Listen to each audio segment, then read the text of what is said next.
Sahi Sani, British Sarakar ki Makada, Loilam Oina Lairapa, Ima Leipak Bharat. Thauna Pharaba Ima gi Masa Singh gi Hotna Zamanna. Lising Maga Samapa Nimpu Tariet ki August ki Tang Tara Mangada Ning Tamba Phangki. Namit Asida, Bharat ki Ahanba Pradhan Mantri Pandit Jawaharlal Nehru na Delhi ki Lal Kila Mathakta Bharat ki Machu Ahum gi Phiran Pahenki. Namit Asidagi Hauduna Sahi Khudingi. August ki tang tara manga asibu Independence Day haiduna leipak sigi mafam sinba thungna pangthokli. Handak sahisu Bharat ki Pradhan Mantri Narendra Modi sina Delhi ki Lal Kila mathakta Bharat ki masu ahum gi phiral paihanduna 75th Independence Day pangthokadori. प्रधानमंत्री श्री नरेंद्र साथ में रक्षा राज्य मंत्री श्री अजय भट्ट, रक्षा सचिव doctor Ajay Kumar, अंतर सेना police सम्मान guard, general सलाम, सलाम, चेक।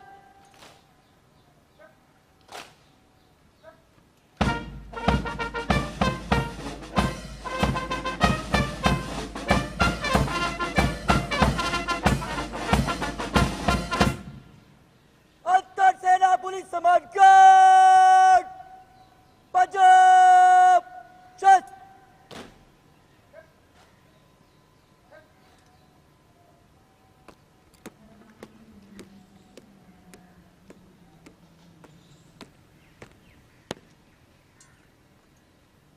अंतर सेना पुलिस सम्मान गार्ड आपका निरीक्षण के लिए तैयार है श्रीमान। Commander Piyush Gore, who is commanding this Guard of Honor, requests the Prime Minister to please come and inspect the Guard of Honor. The Air Force Band positioned there will strike up a slow march.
The inspection of the Guard of Honor complete, the Prime Minister will now...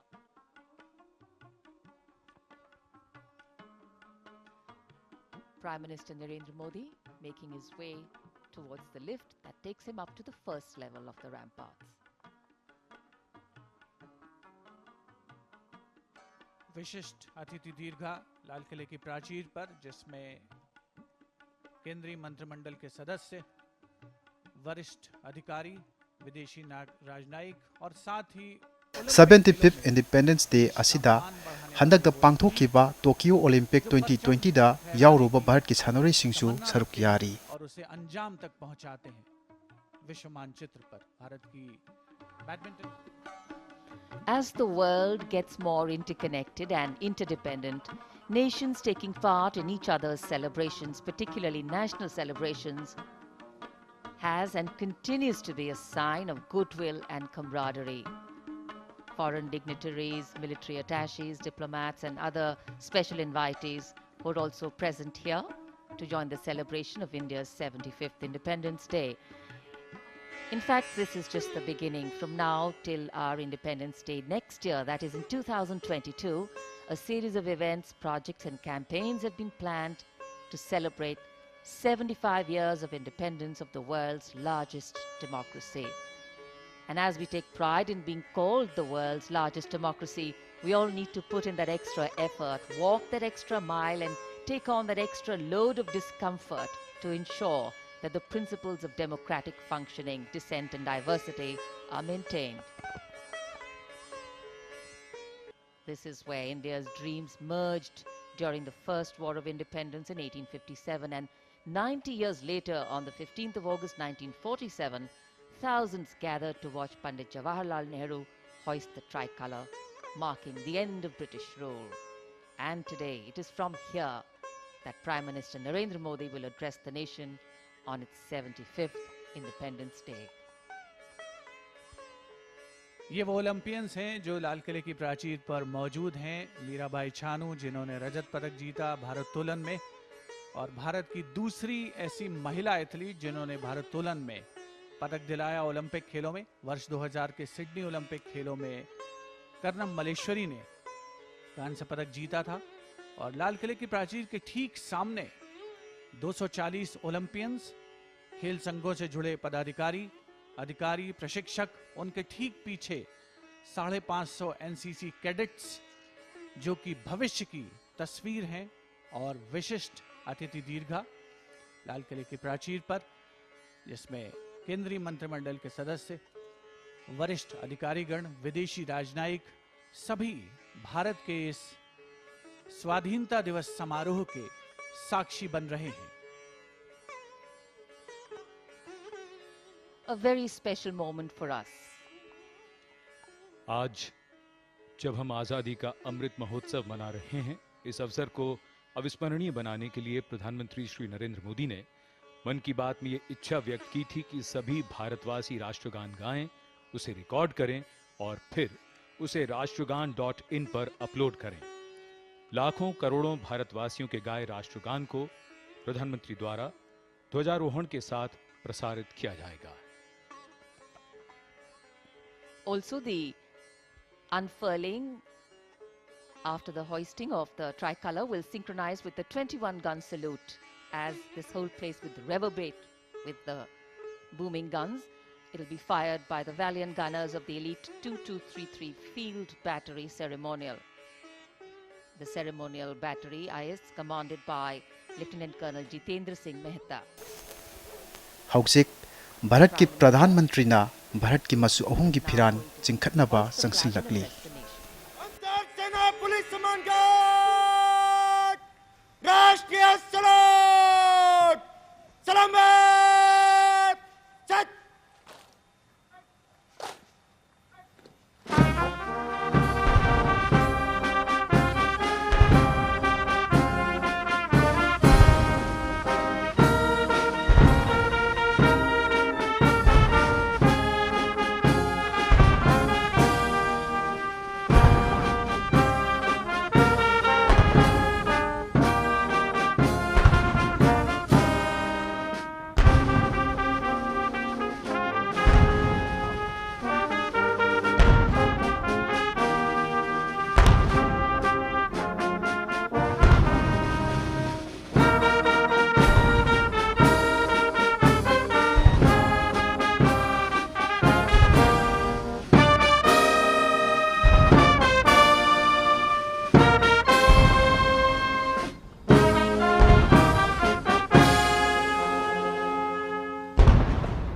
अंतर सेना police सम्मान guard, बजाओ, चट।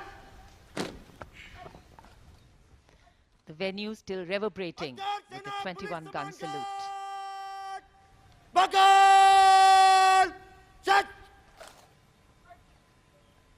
अंतर सेना police सम्मान guard, बात चलेगा, बात, मत।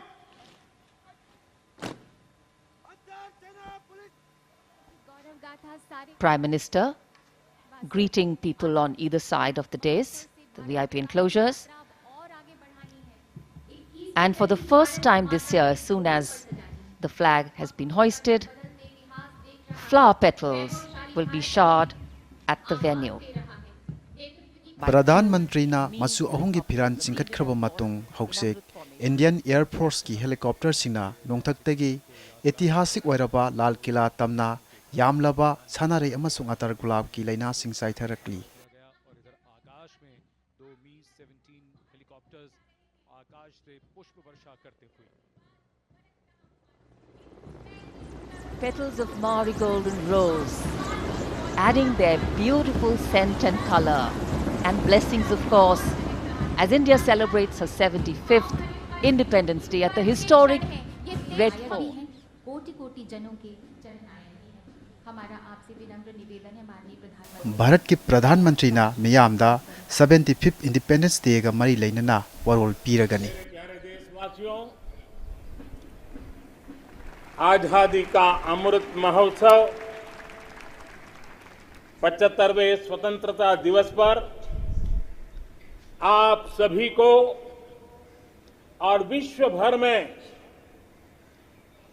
भारत को प्रेम करने वाले, लोकतंत्र को प्रेम करने वाले सभी को बहुत बहुत शुभकामनाएं।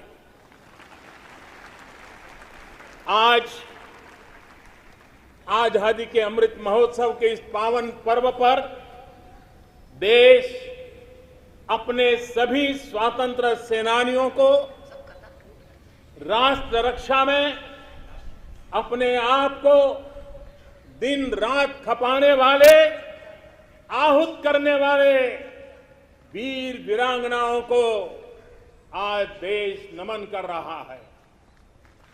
आजादी को जन आंदोलन बनाने वाले पूज्य बापू हो या आजादी के लिए अपना सब कुछ न्योछावर करने वाले नेताजी सुभाष चंद्र बोस, भगत सिंह, चंद्रशेखर आजाद, बिस्मिल और अशफाक उल्लाह खां जैसे महान क्रांतिवीर हो, झांसी की रानी लक्ष्मीबाई हो, चित्तूर की रानी चेन्नम्मा हो या रानी गाइडिंलियू हो या असम में मातंगिनी हाजरा का पराक्रम हो, देश के पहला प्रधानमंत्री पंडित नेहरू जी हो, देश को एकजुट राष्ट्र में बदलने वाले सरदार वल्लभ भाई पटेल हो, भारत के भविष्य की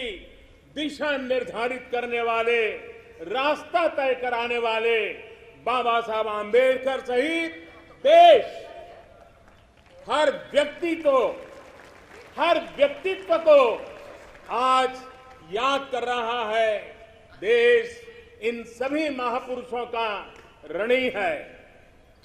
भारत तो बहुरत्ना वसुंधरा है और भारत के हर कोने में, हर कालखंड में अनगिनत लोगों ने, जिसके नाम भी शायद इतिहास की तवारीख में नहीं होंगे, ऐसे अनगिनत लोगों ने इस राष्ट्र को बनाया भी है, आगे बढ़ाया भी है।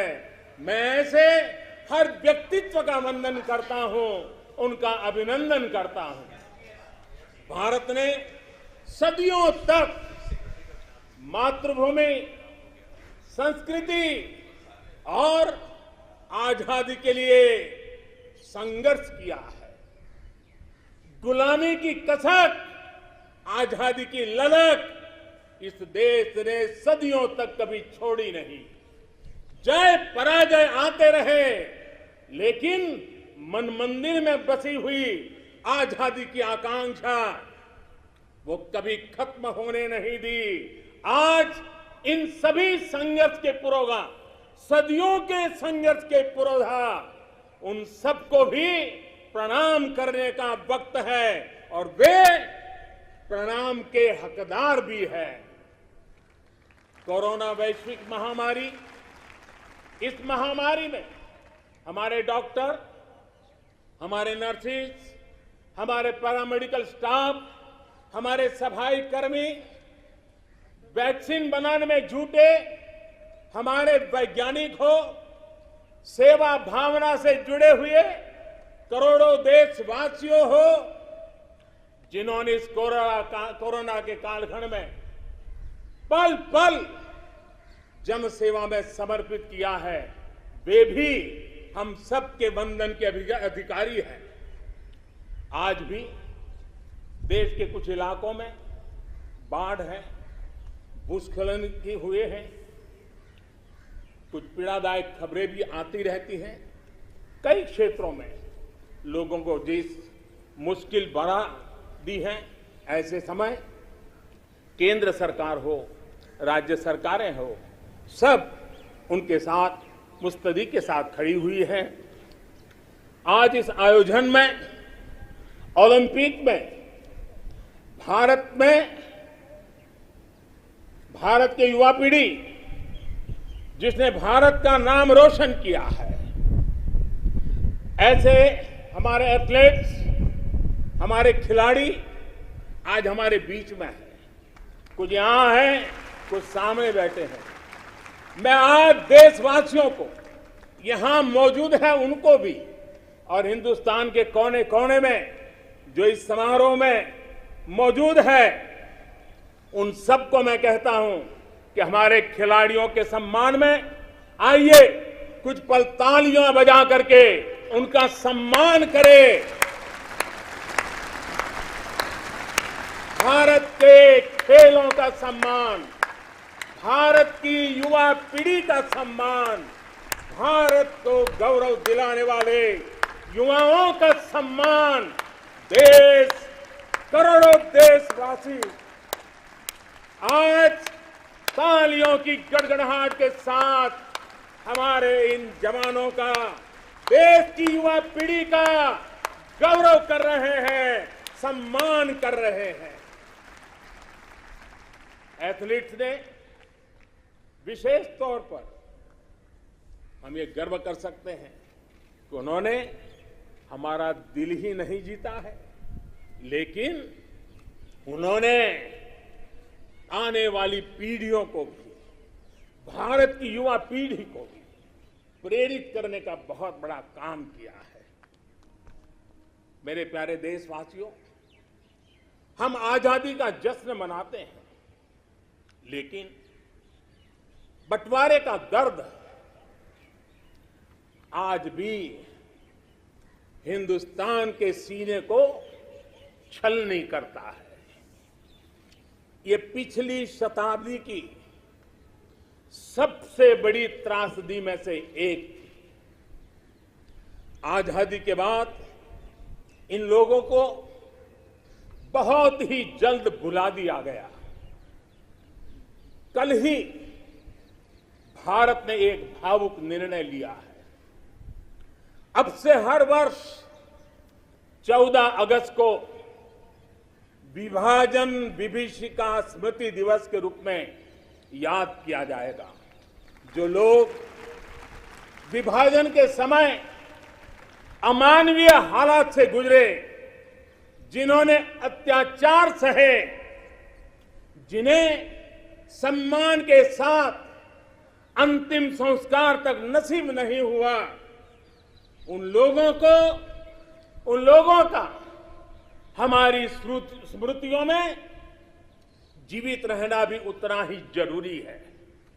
आजादी के 75वें दिवस, स्वतंत्रता के दिवस पर विभाजन विभीषिका स्मृति दिवस का तय होना ऐसे लोगों को हर भारतवासी की तरफ से आदर पूर्वक श्रद्धांजलि है। मेरे प्यारे देशवासियों, प्रगति पथ पर बढ़ रहे हमारे देश के सामने और विश्व में पूरी मानव जात के सामने कोरोना का ये कालखंड बहुत बड़ी चुनौती के रूप में आया है। भारतवासियों ने बहुत संयम, बहुत धैर्य इसके साथ इस लड़ाई को लड़ा भी है। इस लड़ाई में हमारे सामने अनेक चुनौतियां थी, लेकिन हर क्षेत्र में हम देशवासियों ने असाधारण गति से काम किया है। हमारे वैज्ञानिकों ने, हमारे उद्यमियों की ताकत का ही ये परिणाम है कि भारत को वैक्सीन के लिए आज किसी और देश पर हमें निर्भर नहीं होना पड़ा। आप कल्पना कीजिए, पल भर सोचिए, अगर भारत के पास अपनी वैक्सीन नहीं होती तो क्या होता। पोलियो की वैक्सीन पाने में हमारे कितने साल बीत गए थे। इतने बड़े संकट में जब पूरी दुनिया में महामारी हो तब हमें वैक्सीन कैसे मिलता। लेकिन भारत को शायद मिलता कि नहीं मिलता और कब मिलता, लेकिन आज गौरव से कह सकते हैं कि दुनिया का सबसे बड़ा वैक्सीनेशन प्रोग्राम हमारे देश में चल रहा है।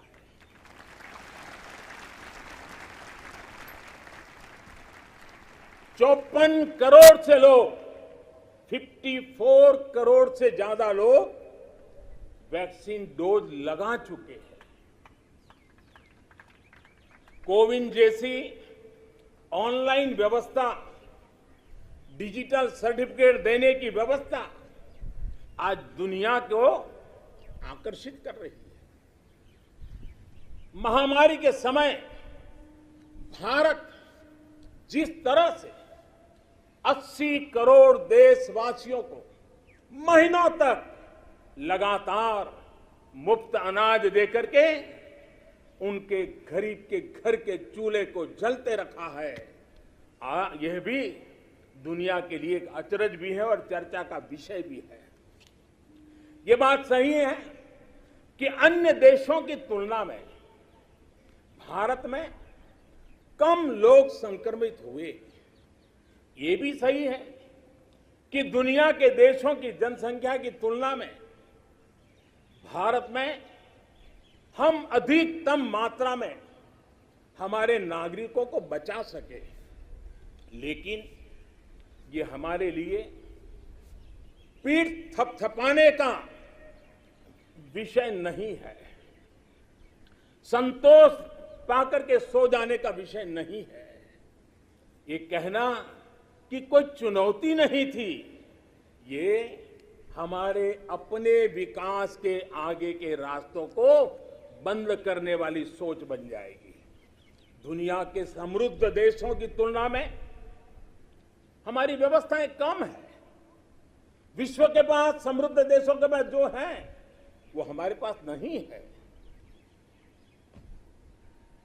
लेकिन इन सारे प्रयासों के बावजूद भी, और दूसरी तरफ हमारे यहां जनसंख्या भी बहुत है, विश्व की तुलना में बहुत जनसंख्या, और हमारी जीवन शैली भी कुछ अलग सी है। सारे प्रयासों के बाद भी कितने ही लोगों को हम बचा नहीं पाए। कितने ही बच्चों के सिर पर कोई हाथ फेरने वाला चला गया, उसे दुलारने, उसकी जिद पूरी करने वाला चला गया। ये असहनीय पीड़ा, ये तकलीफ हमेशा से साथ रहने वाली है। मेरे प्यारे देशवासियों, हर देश की विकास यात्रा में एक समय ऐसा आता है जब देश खुद को नए सिरे से परिभाषित करता है, खुद को नए संकल्पों के साथ आगे बढ़ाता है। भारत की विकास यात्रा में भी आज वो समय आ गया है। 75 वर्ष के अवसर को हमें एक समारोह भर ही सीमित नहीं करना है। हमने नए संकल्पों को आधार बनाना है, नए संकल्पों को लेकर के चल पड़ना है। यहां से शुरू होकर अगले 25 वर्ष की यात्रा, जब हम आजादी के शताब्दी मनाएंगे, नए भारत के सृजन का यह अमृत काल है। इस अमृत काल में हमारे संकल्पों की सिद्धि हमें आजादी के 100 वर्ष तक ले जाएगी, गौरवपूर्ण रूप से ले जाएगी। अमृत काल का लक्ष्य है भारत और भारत के नागरिकों के लिए समृद्धि के नए शिखरों का आरोहण। अमृत काल का लक्ष्य है एक ऐसे भारत का निर्माण जहां सुविधाओं का स्तर गांव और शहर को बांटने वाला न हो। अमृत काल का लक्ष्य है एक ऐसे भारत का निर्माण जहां नागरिकों के जीवन में सरकार बेवजह दखल ना दे। अमृत काल का लक्ष्य है एक ऐसे भारत का निर्माण जहां दुनिया का हर आधुनिक इंफ्रास्ट्रक्चर हो, हम किसी से भी कम न हो। यही कोटि कोटि देशवासियों का संकल्प है। लेकिन संकल्प तब तक अधूरा होता है जब तक संकल्प के साथ परिश्रम और पराकाष्ठा की, परिश्रम और पराक्रम की पराकाष्ठा ना हो। इसलिए हमें हमारे सभी संकल्पों को परिश्रम और पराक्रम की पराकाष्ठा करके सिद्ध करके ही रहना है। और ये सपने, ये संकल्प अपनी सीमाओं के पार सुरक्षित और समृद्ध विश्व के लिए भी प्रभावी योगदान के लिए है। अमृतकाल 25 वर्ष का है, लेकिन हमें अपने लक्ष्यों की प्राप्ति के लिए इतना लंबा इंतजार भी नहीं करना है। हम अभी से जुड़ जाना है। हमारे पास गंवाने के लिए एक पल भी नहीं है। यही समय है, सही समय है। हमारे देश को भी बदलना होगा और हमें एक नागरिक के नाते अपने आप को भी बदलना ही होगा। बदलते हुए युग के अनुकूल हमें भी अपने आप को ढालना होगा। सबका साथ, सबका विकास, सबका विश्वास, इसी श्रद्धा के साथ हम सब जुट चुके हैं। लेकिन आज लाल किले की प्राचीर से आह्वान कर रहा हूं, सबका साथ, सबका विकास, सबका विश्वास और अब सबका प्रयास हमारे हर लक्ष्यों की प्राप्ति के लिए बहुत महत्वपूर्ण है। बीते 7 वर्षों में शुरू हुई अनेक योजनाओं का लाभ करोड़ों गरीबों को उनके घर तक पहुंचा है। उज्ज्वला से लेकर आयुष्मान भारत की ये ताकत आज देश का हर गरीब जानता है। आज सरकारी योजनाओं की गति बढ़ी है, वो निर्धारित लक्ष्यों को प्राप्त कर रही है। पहले की तुलना में हम बहुत तेजी से बहुत आगे बढ़े, लेकिन सिर्फ बात यहां पूरी नहीं होती है। अब हमें सैचुरेशन तक जाता है, पूर्णता तक जाना है। 100% गांवों में सड़कें हो, 100% परिवारों के बैंक अकाउंट हो, 100% लाभार्थी को आयुष्मान भारत का कार्ड हो, 100% पात्र व्यक्तियों को उज्ज्वला योजना और गैस कनेक्शन हो, सरकार की बीमा योजना हो, पेंशन योजना हो, आवास योजना से हमें हर उस व्यक्ति को जोड़ना है जो उसके हकदार है। 100% का मूड बना के चलना है। आज तक हमारे यहां कभी उन साथियों के बारे में नहीं सोचा गया जो रेहड़ी लगाते हैं, पटरी पर बैठकर, फुटपाथ पर बैठकर सामान बेचते हैं, ठेला चलाते हैं। हम इन साथियों को स्वनिधि योजना के जरिए बैंकिंग व्यवस्था से जोड़ा जा रहा है। जैसे हमने बिजली 100% घरों तक पहुंचाई, जैसे हमने 100% घरों में शौचालय के निर्माण का प्रामाणिक प्रयास किया, वैसे ही हमें अब योजनाओं के सैचुरेशन का लक्ष्य लेकर के आगे बढ़ना है। और इसके लिए हमें समय सीमा बहुत दूर नहीं रखनी है। हमें कुछ ही वर्षों में अपने संकल्पों को साकार करना है। देश आज हर घर जल मिशन को लेकर के तेजी से काम कर रहा है। मुझे खुशी है कि जल जीवन मिशन के सिर्फ 2 वर्ष में 4.5 करोड़ से ज्यादा परिवारों को नल से जल मिलना शुरू हो गया, पाइप से वाटर मिलना शुरू हो गया है। करोड़ों माता बहनों का आशीर्वाद, यही हमारी पूंजी है। इस 100% का सबसे बड़ा लाभ ये होता है कि सरकारी योजना के लाभ से कोई वंचित नहीं रहता।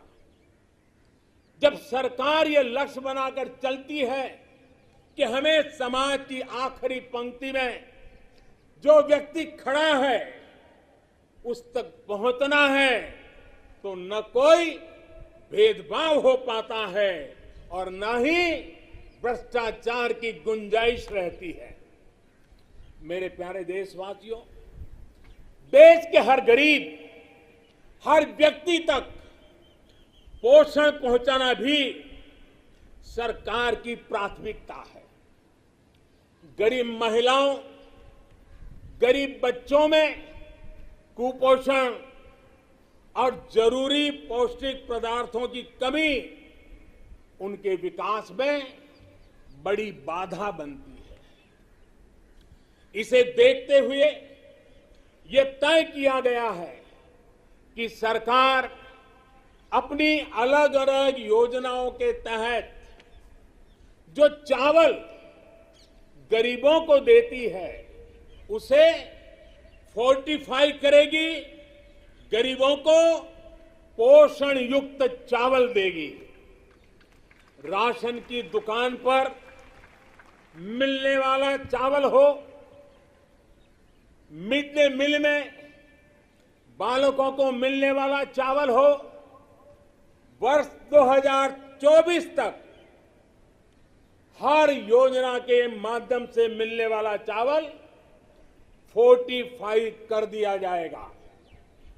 मेरे प्यारे देशवासियों, आज देश में हर गरीब तक बेहतर स्वास्थ्य सुविधा पहुंचाने का अभियान भी तेज गति से चल रहा है।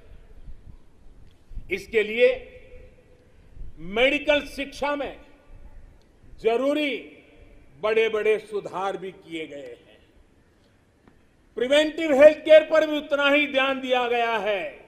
साथ साथ देश में मेडिकल सीटों में भी काफी बढ़ोतरी की गई है। आयुष्मान भारत योजना के तहत देश के गांव-गांव तक क्वालिटी स्वास्थ्य सेवाएं पहुंचाई जा रही है। जन औषधि योजना के माध्यम से गरीब को, मध्यम वर्ग को सस्ती दवाइयां उपलब्ध कराई जा रही है। अभी तक 75,000 से ज्यादा हेल्थ एंड वेलनेस सेंटर्स बनाए जा चुके हैं। अब ब्लॉक स्तर पर अच्छे अस्पतालों और आधुनिक लैब के नेटवर्क पर विशेष रूप से काम किया जा रहा है।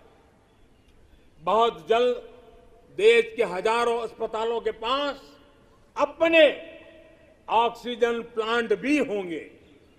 मेरे प्यारे देशवासियों, 21वीं सदी में भारत को नई ऊंचाई पर पहुंचाने के लिए भारत के सामर्थ्य का सही इस्तेमाल, पूरा इस्तेमाल, ये समय की मांग है, बहुत जरूरी है।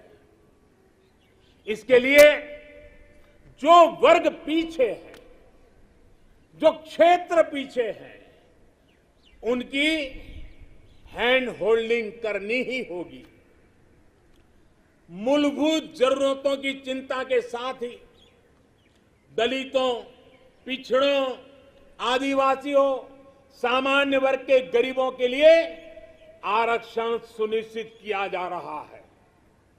अभी हाल ही में मेडिकल शिक्षा के क्षेत्र में ऑल इंडिया कोटे में ओबीसी वर्ग में को आरक्षण की व्यवस्था भी की गई है। संसद में कानून बनाकर ओबीसी से जुड़ी सूची बनाने का अधिकार राज्यों को दे दिया गया है। मेरे प्यारे देशवासियों, जैसे हम ये सुनिश्चित कर रहे हैं कि समाज की विकास यात्रा में कोई व्यक्ति ना छूटे, कोई वर्ग ना छूटे, वैसे ही देश का कोई भूभाग, देश का कोई कोना भी पीछे नहीं छूटना चाहिए। विकास सर्वांगी होना चाहिए, विकास सर्वस्पर्शी होना चाहिए, विकास सर्वसमावेशक होना चाहिए। देश के ऐसे क्षेत्रों को आगे लाने के लिए पिछले 7 वर्षों में जो प्रयास किए गए हैं, अब उसे और तेजी देने की दिशा में हम आगे बढ़ रहे हैं।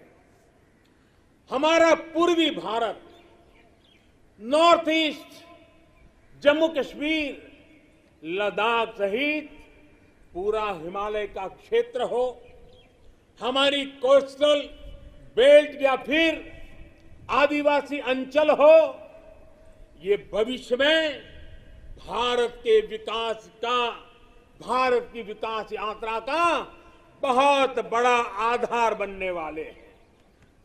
आज नॉर्थ ईस्ट में कनेक्टिविटी का नया इतिहास लिखा जा रहा है।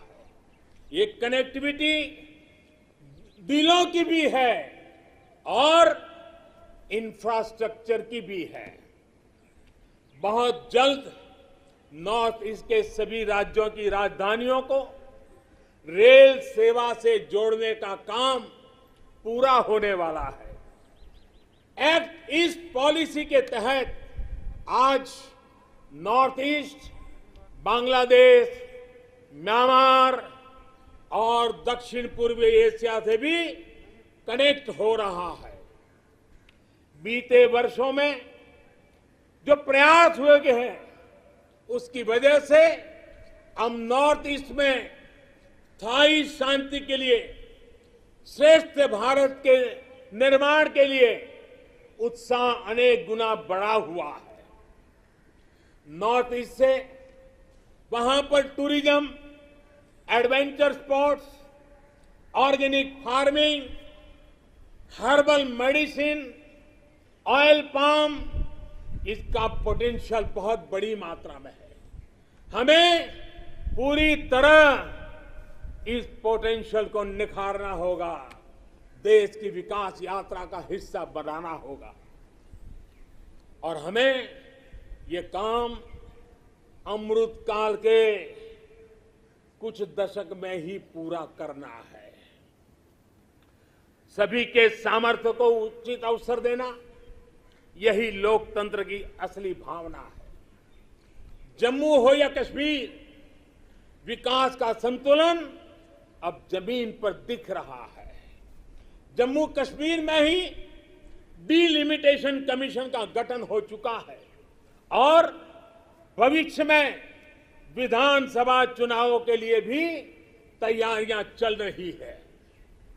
लद्दाख भी विकास की अपनी असीम संभावनाओं की तरफ आगे बढ़ चला है।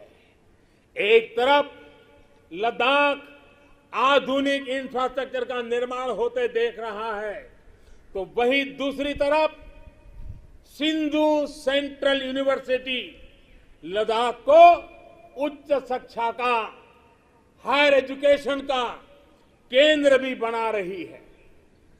21वीं सदी के इस दशक में भारत ब्लू इकोनॉमी के अपने प्रयासों को और तेजी देगा।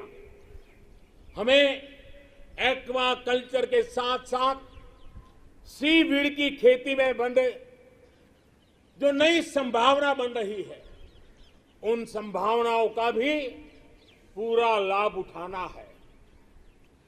डीप ओशन मिशन समंदर की असीम संभावनाओं को तलाशने की हमारी महत्वाकांक्षा का प्रमाण है।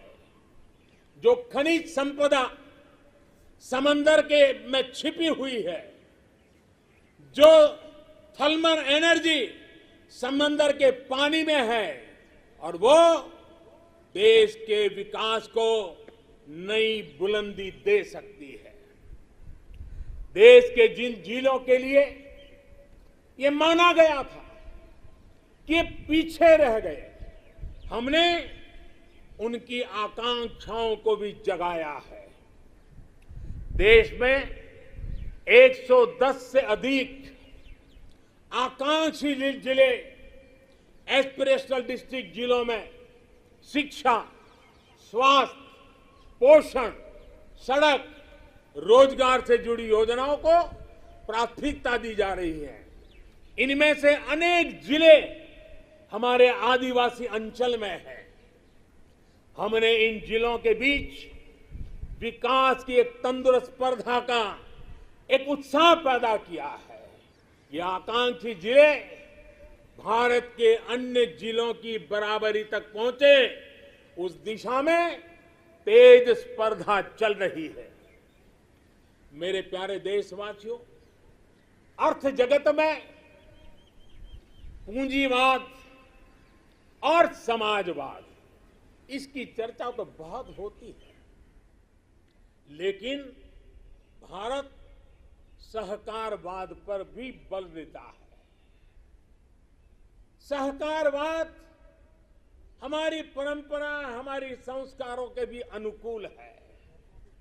सहकारवाद जिसमें जनता जनार्दन की सामूहिक शक्ति का अर्थव्यवस्था की चालक शक्ति के रूप में ड्राइविंग फोर्स बने, ये देश के ग्रासरूट लेवल की इकोनॉमी के लिए एक अहम क्षेत्र है। कोऑपरेटिव ये सिर्फ कानून नियमों की जंजाल वाली एक व्यवस्था नहीं है, बल्कि कोऑपरेटिव एक स्पिरिट है, कोऑपरेटिव एक संस्कार है, एक कोऑपरेटिव एक सामूहिक चलने की मन प्रवृत्ति है। उनका सशक्तिकरण हो, इसके लिए हमने अलग मंत्रालय बनाए कर इस दिशा में कदम उठाया है। और राज्यों के अंदर जो सहकारी क्षेत्र है, उसको जितना ज्यादा बल दे सके, वो बल देने के लिए हमने ये कदम उठाया है। मेरे प्यारे देशवासियों, इस दशक में हमने गांवों में नई अर्थव्यवस्था के निर्माण के लिए पूरी शक्ति लगानी होगी। आज हम अपने गांवों को तेजी से परिवर्तित होते देख रहे हैं। बीते कुछ वर्षों में गांवों तक सड़क और बिजली की सुविधाओं को पहुंचाने के रहे थे, वो पूरा कालखंड हमारा रहा। लेकिन अब गांवों को ऑप्टिकल फाइबर नेटवर्क, डेटा की ताकत पहुंच रही है। इंटरनेट पहुंच रहा है। गांव में भी डिजिटल एंटरप्रेन्योर तैयार हो रहे हैं। गांव में जो हमारी सेल्फ हेल्प ग्रुप से जुड़ी 8 करोड़ से अधिक बहनें हैं, वो एक से बढ़कर एक प्रोडक्ट्स बनाती है। इनके प्रोडक्ट्स को देश में और विदेश में बड़ा बाजार मिले, इसके लिए अब सरकार ई कॉमर्स प्लेटफॉर्म भी तैयार करेगी। आज जब देश वोकल फॉर लोकल के मंत्र के साथ आगे बढ़ रहा है, तो ये डिजिटल प्लेटफॉर्म महिला सेल्फ हेल्प ग्रुप के उत्पादों को देश के दूर दराज क्षेत्रों में भी और विदेशों में भी लोगों से जोड़ेगा और उनका फलक बहुत विस्तृत होगा। कोरोना के दौरान देश ने टेक्नोलॉजी की ताकत और हमारे वैज्ञानिकों का सामर्थ्य और उनकी प्रतिबद्धता को देखा है।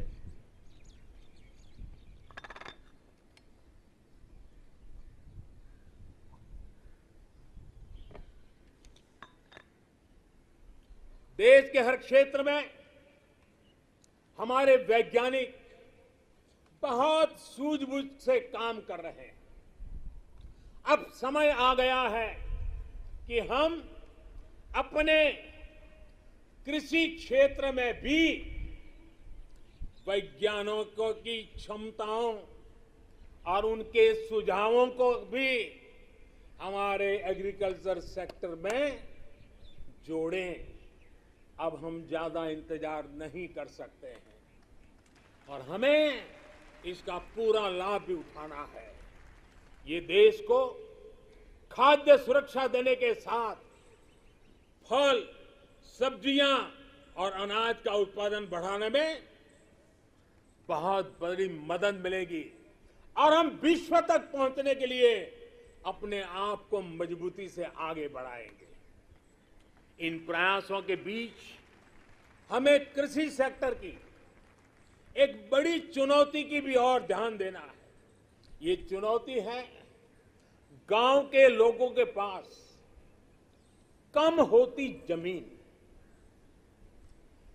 बढ़ती हुई आबादी के साथ परिवार में जो बंटवारे हो रहे हैं, उसकी वजह से किसानों की जमीन छोटी छोटी से छोटी होती जा रही है। देश के 80% से ज्यादा किसान ऐसे हैं जिनके पास 2 हेक्टेयर से भी कम जमीन है। 2 हेक्टेयर से भी कम। पहले जो देश में नीतियां थी, और हम देखें 100 में से 80 किसान, उनके पास 2 हेक्टेयर से भी कम जमीन, यानी देश का किसान एक प्रकार से छोटा किसान है। पहले जो देश में नीतियां बनी, उनमें इन छोटे किसानों को जितनी प्राथमिकता देनी चाहिए थी, उन पर जितना ध्यान केंद्रित करना चाहिए था, वो रह गया। अब देश में इन्हीं छोटे किसानों को ध्यान में रखते हुए कृषि सुधार किए जा रहे हैं, निर्णय लिए जा रहे हैं। फसल बीमा योजना में सुधार हो, एमएसपी को 1.5 गुना करने का बड़ा महत्वपूर्ण निर्णय हो, छोटे किसानों को किसान क्रेडिट कार्ड से सस्ते दर से बैंक से कर्ज मिले, इसकी व्यवस्था हो, सोलर पावर से जुड़ी योजनाएं खेत तक पहुंचाने की बात हो, किसान उत्पादक संगठन हो, ये सारे प्रयास छोटे किसानों की ताकत बढ़ाएंगे। आने वाले समय में ब्लॉक लेवल तक वेयर हाउस की फैसिलिटी क्रिएट करने का भी अभियान चलाया जाएगा। हर छोटे किसानों के छोटे छोटे खर्च को ध्यान में रखते हुए पीएम किसान सम्मान निधि योजना चलाई जा रही है। 10 करोड़ से अधिक किसान परिवारों के बैंक खातों में अब तक 1.5 लाख करोड़ से ज्यादा रकम सीधी उनके खाते में जमा करा दी गई है। छोटा किसान अब हमारे लिए, हमारा मंत्र है, हमारा संकल्प है, छोटा किसान बने देश की शान। छोटा किसान बने देश की शान, ये हमारा सपना है। आने वाले वर्षों में हमें देश के छोटे किसानों की सामूहिक शक्ति को और बढ़ाना होगा, नई सुविधाएं देनी होगी। आज देश के 70 से ज्यादा रेल रूटों पर किसान रेल चल रही है। किसान रेल छोटे किसानों को अपने उत्पाद का कम कीमत, ट्रांसपोर्टेशन का खर्चा कम हो, इस पर दूर दराज के इलाकों में वो इस आधुनिक सुविधा के साथ अपने उत्पाद पहुंचा सकता है। कमलम हो या शाही लीची, भूत जलोकिया मिर्च हो या काला चावल या हल्दी, अनेकों उत्पाद अब दुनिया के अलग अलग देशों में भेजे जा रहे हैं। आज देश को खुशी होती है जब भारत की मिट्टी में पैदा हुई चीजों की सुगंध दुनिया के अलग अलग देशों तक पहुंच रही है। भारत के खेत से निकली सब्जियां और खाद्यान्न से आज दुनिया का टेस्ट बन रहा है। मेरे प्यारे देशवासियों, कैसे आज गांवों के सामर्थ्य को बढ़ाया जा रहा है, उसका एक उदाहरण है स्वामित्व योजना। हम सब जानते हैं कि गांवों में जमीन की कीमत का क्या हल होता है। जमीन पर उनको बैंकों से कोई कर्ज नहीं मिलता है, खुद जमीन के मालिक होने के बावजूद भी, क्योंकि गांव में जमीनों के कागज पर कई कई पीढ़ियों से कोई काम नहीं हुआ है। लोगों के पास इसकी व्यवस्था नहीं है। इस स्थिति को बदलने का काम आज स्वामित्व योजना कर रही है। आज गांव-गांव हर एक घर की, हर जमीन की ड्रोन के जरिए मैपिंग हो रही है। गांव की जमीनों के डेटा और संपत्ति के कागज ऑनलाइन अपलोड हो रहे हैं।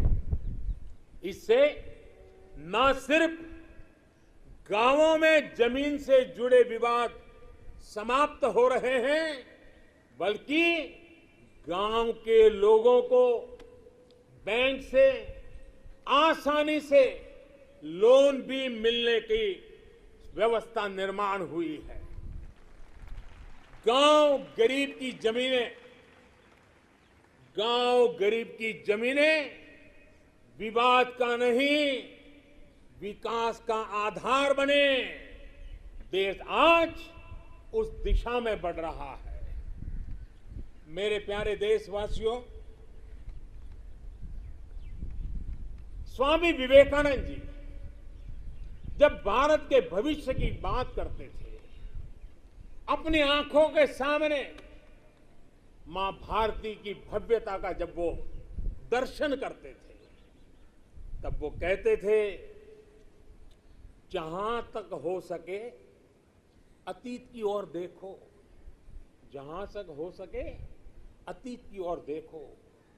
पीछे जो चीर नूतन झरना बह रहा है, पीछे जो चीर नूतन झरना बह रहा है, आकंठ उसका जल पियो।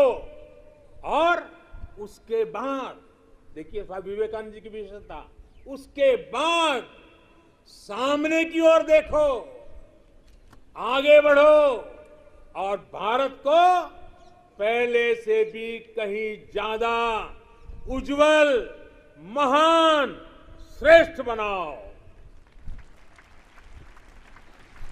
आजादी के 75वें वर्ष में हमारा दायित्व है कि अब हम देश के असीम सामर्थ्य पर विश्वास करते हुए आगे बढ़े। हमें मिलकर काम करना होगा नेक्स्ट जनरेशन इंफ्रास्ट्रक्चर के लिए। हमें मिलकर काम करना होगा वर्ल्ड क्लास मैन्युफैक्चरिंग के लिए। हमें मिलकर काम करना होगा कटिंग एज इनोवेशंस के लिए। हमें मिलकर काम करना होगा न्यू एज टेक्नोलॉजी के लिए। मेरे प्यारे देशवासियों, आधुनिक विश्व में प्रगति की बुनियाद आधुनिक इंफ्रास्ट्रक्चर पर खड़ी होती है। ये मध्यम वर्ग की आवश्यकताओं, आकांक्षाओं की भी पूर्ति करते हैं। कमजोर इंफ्रास्ट्रक्चर का बहुत बड़ा नुकसान विकास की गति को भी होता है, शहरी मध्यम वर्ग को भी होता है।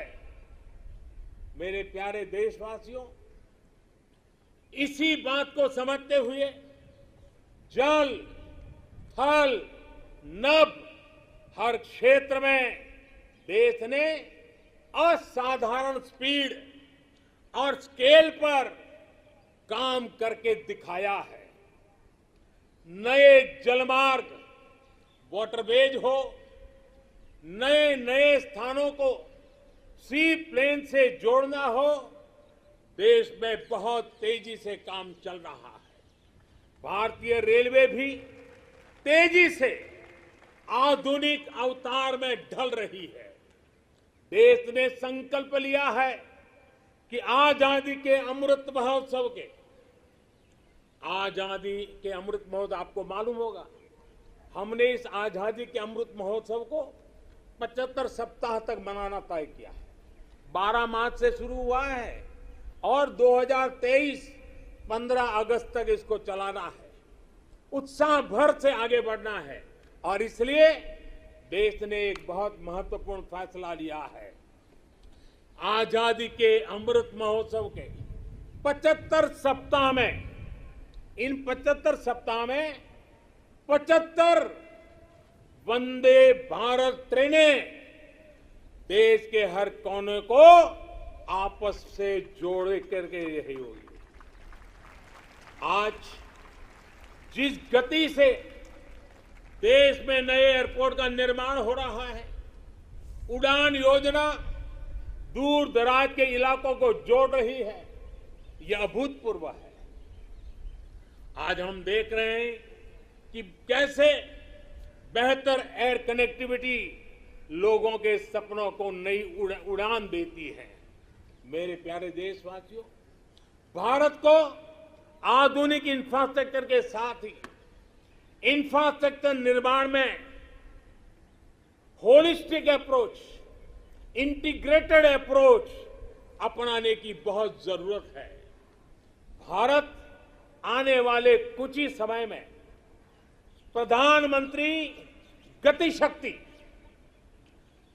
शक्ति का नेशनल मास्टर प्लान, उसको देश के सामने करोड़ों देशवासियों को सपना करने वाली एक बहुत बड़ी योजना लेकर के हम आपके सामने आने वाले हैं, उसको लॉन्च करने वाले हैं।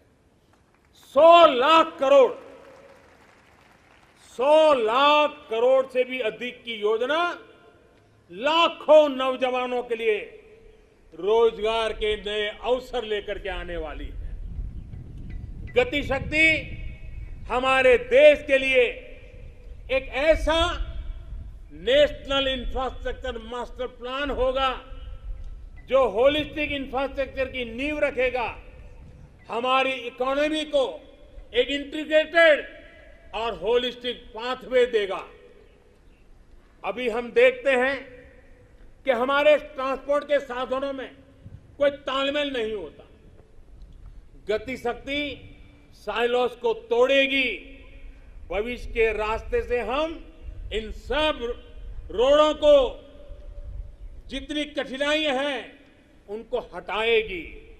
इससे सामान्य मानकीय के लिए ट्रैवल टाइम में कमी आएगी और हमारी इंडस्ट्री की प्रोडक्टिविटी और भी बढ़ेगी। गति शक्ति हमारे लोकल मैन्युफैक्चरर्स को ग्लोबली कॉम्पिटिटिव करने में भी बहुत बड़ी मदद करेगी और इससे फ्यूचर इकोनॉमिक जोन्स के निर्माण की नई संभावनाएं भी विकसित होगी। अमृत काल के इस दशक में गति की शक्ति भारत के कायाकल्प का आधार बनेगी। मेरे प्यारे देशवासियों, विकास के पथ पर आगे बढ़ते हुए भारत को अपनी मैन्युफैक्चरिंग और एक्सपोर्ट दोनों को बढ़ाना होगा। आपने देखा है, अभी कुछ दिन पहले ही भारत ने अपने पहले स्वदेशी एयरक्राफ्ट कैरियर आईएनएस विक्रांत को समुद्र में ट्रायल के लिए उतारा है। भारत आज अपना लड़ाकू विमान बना रहा है, अपनी सबमरीन बना रहा है, गगनयान भी अंतरिक्ष में भारत का परचम लहराने के लिए तैयार हो रहा है। ये स्वदेशी मैन्युफैक्चरिंग में हमारे सामर्थ्य को उजागर करता है। कोरोना के बाद उभरी नई आर्थिक परिस्थितियों में मेक इन इंडिया को स्थापित करने के लिए देश ने प्रोडक्शन लिंक इंसेंटिव्स को भी घोषणा की है। इस स्कीम से जो बदलाव आ रहा है उसका उदाहरण इलेक्ट्रॉनिक मैन्युफैक्चरिंग सेक्टर से है। 7 साल पहले हम लगभग $8 बिलियन के मोबाइल फोन इंपोर्ट यानी आयात करते थे। अब इंपोर्ट तो बहुत ज्यादा घटी है। आज हम $3 बिलियन के मोबाइल फोन एक्सपोर्ट भी कर रहे हैं।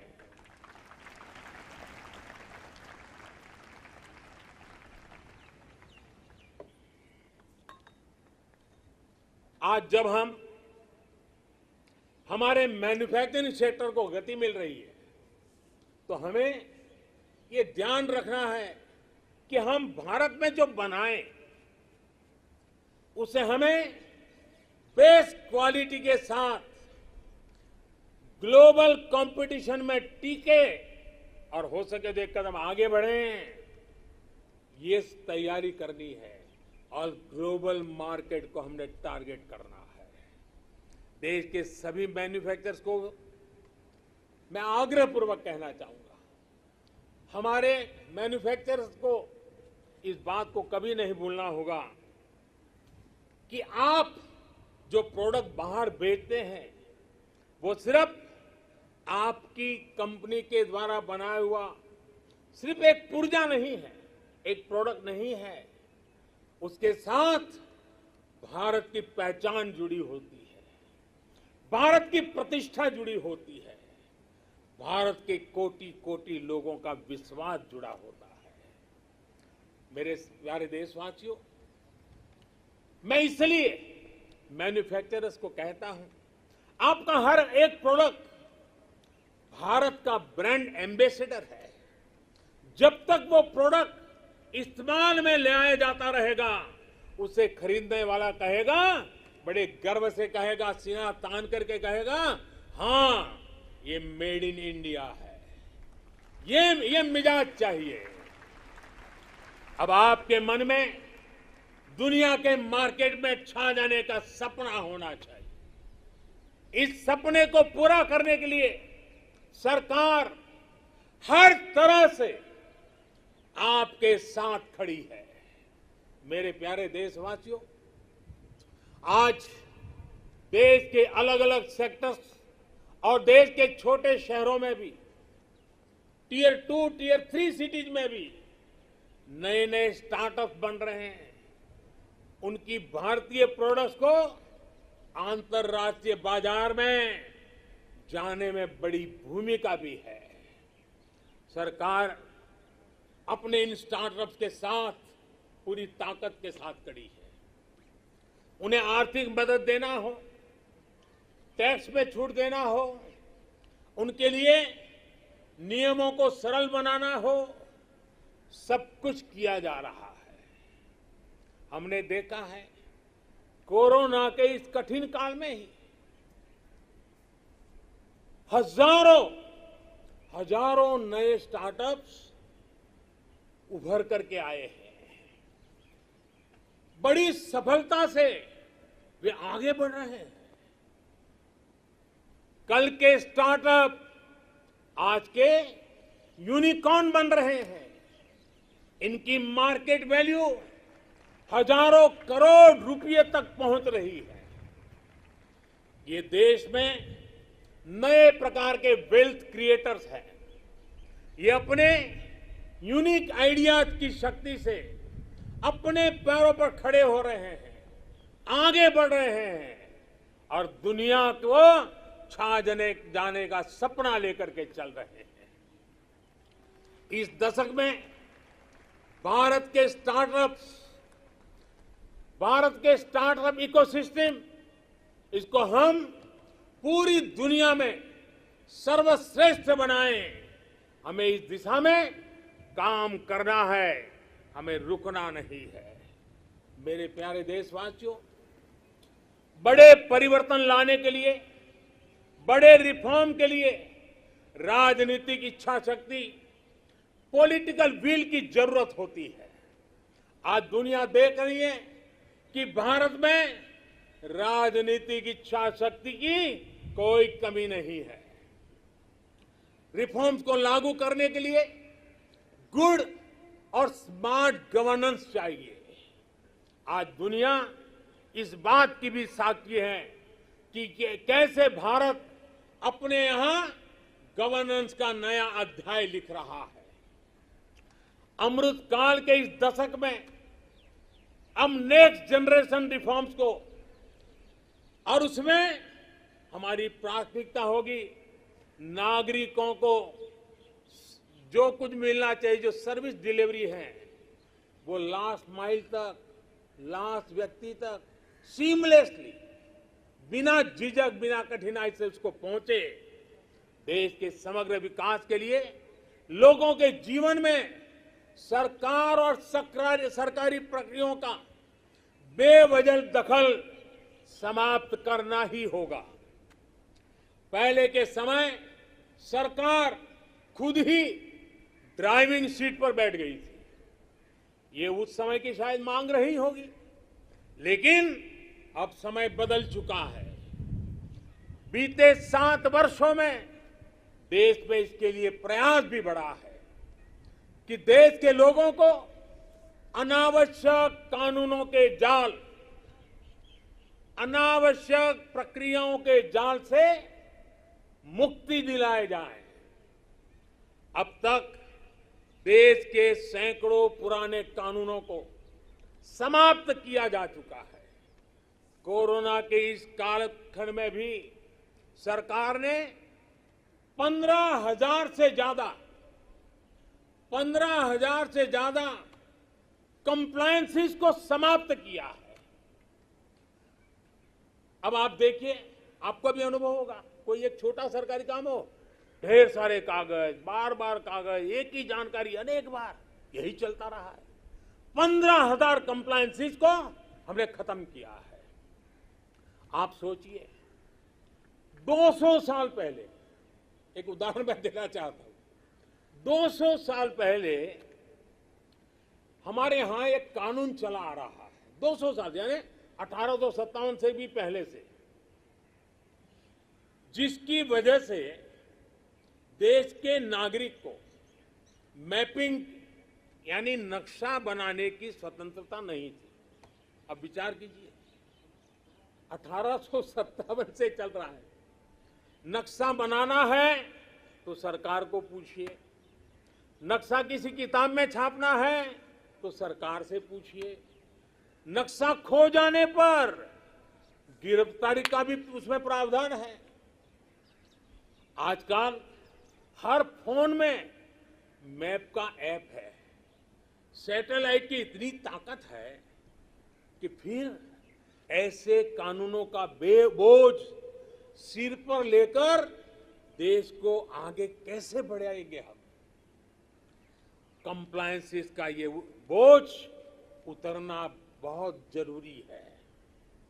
मैपिंग की बात हो, स्पेस की बात हो, इंफॉर्मेशन टेक्नोलॉजी की बात हो, बीपीओ की बात हो, जैसे अनेक सेक्टरों में बहुत सारे रेगुलेशंस को हमने समाप्त कर दिया है। मेरे प्यारे देशवासियों, बेवजह कानूनों की जकड़ से मुक्ति, ईज ऑफ लिविंग, साथ साथ ईज ऑफ डूइंग बिजनेस, दोनों के लिए बहुत ही जरूरी है। हमारे देश के उद्योग और व्यापार आज इस बदलाव को महसूस कर रहे हैं। आज दर्जनों श्रम कानून सिर्फ 4 कोड में समा चुके हैं। टैक्स से जुड़ी व्यवस्थाओं को भी अब आसान और फेसलेस किया गया है। इस तरह के रिफॉर्म सिर्फ सरकार तक सीमित ना रहे, बल्कि ग्राम पंचायत और नगर निगमों, नगर पालिकाओं तक पहुंचे। इस पर देश की हर व्यवस्था को मिलकर के काम करना होगा। मैं जो आह्वान कर रहा हूं और बड़े आग्रह से कर रहा हूं, केंद्र हो या राज्य, सभी के विभागों से मैं कह रहा हूं, सभी सरकारी कार्यालयों से कह रहा हूं, अपने यहां नियमों प्रक्रियाओं की समीक्षा का अभियान चलाइए। हर वो नियम, हर वो प्रक्रिया जो देश के लोगों के सामने बाधा बनकर, बोझ बनकर खड़ी हुई है, उसे हमें दूर करना ही होगा। मुझे पता है जो ये 70-75 साल में जमा हुआ है, वो एक दिन में या एक साल में नहीं जाएगा, लेकिन मन बनाकर काम शुरू करेंगे तो हम ऐसा जरूर कर पाएंगे। मेरे प्यारे देशवासियों, इसी सोच के साथ सरकार ने ब्यूरोक्रेसी में पीपल सेंट्रिक अप्रोच बढ़ाने, एफिशिएंसी बढ़ाने के लिए सरकार ने मिशन कर्मयोगी और कैपेसिटी बिल्डिंग कमीशन की शुरुआत भी की है। मेरे प्यारे देशवासियों, कौशल और सामर्थ्य से भरे, अपनी मिट्टी के लिए कुछ कर गुजरने की भावना से भरे नौजवानों को तैयार करने में बड़ी भूमिका होती है। किसकी होती है? बड़ी भूमिका होती है हमारी शिक्षा की, हमारी शिक्षा व्यवस्था की, हमारी शिक्षा परंपरा की। आज देश के पास 21वीं सदी की जरूरतों को पूरा करने वाली नई राष्ट्रीय शिक्षा नीति भी है। अब हमारे बच्चे ना कौशल की कमी के कारण रुकेंगे और ना ही भाषा की सीमा में बंधेगी। दुर्भाग्य से हमारे देश में भाषा को लेकर एक बड़ा विभाजन पैदा हो गया है। भाषा की वजह से हमने देश के बहुत बड़े टैलेंट को पिंजरे में बांध दिया है। मातृभाषा में होनहार लोग मिल सकते हैं। मातृभाषा में पढ़े हुए लोग आगे आएंगे तो उनका आत्मविश्वास और बढ़ेगा। जब गरीब की बेटी, गरीब का बेटा मातृभाषा में पढ़कर प्रोफेशनल बनेंगे तो उनके सामर्थ्य के साथ न्याय होगा। नई राष्ट्रीय शिक्षा नीति में गरीबी के खिलाफ लड़ाई का साधन भाषा है, ऐसा मैं मानता हूं। ये नई राष्ट्रीय शिक्षा नीति भी एक प्रकार से गरीबी के खिलाफ लड़ाई का एक बहुत बड़ा शस्त्र बनकर के काम आने वाला है। गरीबी से जंग जीतने का आधार भी मातृभाषा की शिक्षा है। मातृभाषा की प्रतिष्ठा है, मातृभाषा का महात्म्य है। देश ने देखा है खेल के मैदान में, और हम अनुभव कर रहे हैं, खेल के मैदान में भाषा रुकावट नहीं बनी, और उसका परिणाम देखा है कि युवा हमारे खिलने लगे हैं, खेल भी रहे हैं, खिल भी रहे हैं। अब ऐसा ही जीवन के अन्य मैदानों में भी होगा। नई राष्ट्रीय शिक्षा नीति, उसकी एक और विशेष बात है, इसमें स्पोर्ट्स को एक्स्ट्रा करिकुलर के जगह मेन स्ट्रीम पढ़ाई का हिस्सा बनाया गया है। जीवन को आगे बढ़ाने में जो भी प्रभावी माध्यम है, उनमें एक स्पोर्ट्स भी है। जीवन में संपूर्णता के लिए जीवन में खेलकूद होना, स्पोर्ट्स होना बहुत आवश्यक है। एक समय था जब खेलकूद की मुख्य धारा नहीं समझा जाता था। मां बाप भी बच्चों से कहते थे कि खेलते ही रहोगे तो जीवन बर्बाद कर लोगे। अब देश में फिटनेस को लेकर, स्पोर्ट्स को लेकर एक जागरूकता आई है। इस बार ओलंपिक में भी हमने देखा है, हमने अनुभव किया है। ये बदलाव हमारे देश के लिए एक बहुत बड़ा टर्निंग पॉइंट है।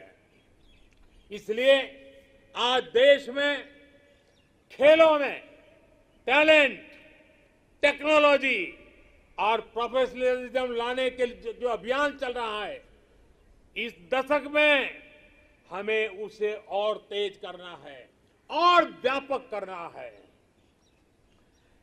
ये देश के लिए गौरव की बात है कि शिक्षा हो या खेल, बोर्ड्स के नतीजे हो या ओलंपिक का मैदान, हमारी बेटियां आज अभूतपूर्व प्रदर्शन कर रही है। आज भारत की बेटियां अपना स्पेस लेने के लिए आतुर है। हमें यह सुनिश्चित करना है कि हर कैरियर और कार्य क्षेत्र में महिलाओं की समान सहभागिता हो।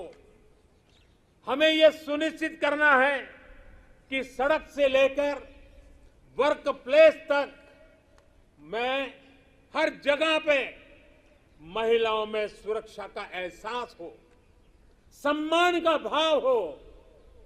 इसके लिए देश के शासन प्रशासन को, पुलिस और न्याय व्यवस्था को, नागरिकों को अपनी 100% जिम्मेदारी निभानी है। इस संकल्प को हमें आजादी के 75 साल का संकल्प बनाना है। आज मैं खुशी देशवासियों से साझा कर रहा हूं। मुझे लाखों बेटियों के संदेश मिलते थे कि वो भी सैनिक स्कूल में पढ़ना चाहती हैं। उनके लिए भी सैनिक स्कूलों के दरवाजे खोले जाएं। 2-2.5 साल पहले मिजोरम के सैनिक स्कूल में पहली बार बेटियों को प्रवेश देने का हमने एक छोटा सा प्रयोग प्रारंभ किया था। अब सरकार ने तय किया है कि देश के सभी सैनिक स्कूलों को देश की बेटियों के लिए भी खोल दिया जाएगा। देश के सभी सैनिक स्कूलों में अब बेटियां भी पढ़ेगी।